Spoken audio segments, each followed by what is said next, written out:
ٹھیک کہا انسان پیڑ نہیں، موسموں کی مرہون منت کب ہوتی ہے اس کی دل کی فضا، کوشش کروں خوش رہنے کی، طاری کروں وہ خوشگوار موڈ جو اختیار میں ہے۔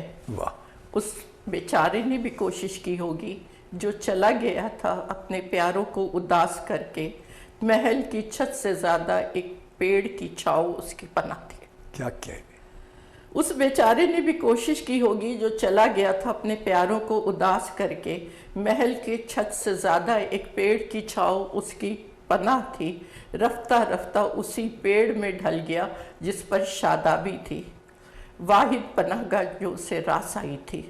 سنا ہے نروان ملا تھا اسی چھاؤ میں، کیا واقعی؟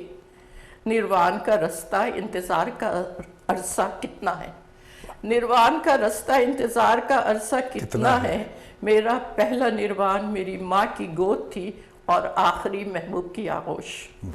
میرا پہلا نروان میری ماں کی گود تھی اور آخری محبوب کی آغوش، دونوں نہیں اب پیڑ کو بدلتے موسم مل جاتے ہیں، میرے اختیار میں نہ موسم ہے نہ نروان۔ کیا کہنے، میرے اختیار میں نہ موسم ہے نہ نروان۔ واہ واہ واہ واہ واہ۔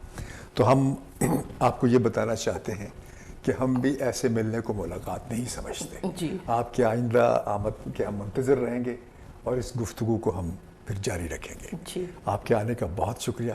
مجھے امید ہے کہ اس مختصر گفتگو میں ہم نے اس شاعرہ کو پھر دریافت کیا اور آپ ناظرین کے سامنے رکھا۔ ناظرین کرام، فاطمہ حسن ہمارے ساتھ تھیں۔ انشاءاللہ امید ہے کہ آئندہ ملاقات پر یہ گفتگو جاری رہے گی۔ اس وقت تک کے لیے اجازت دیجیے۔ خدا حافظ۔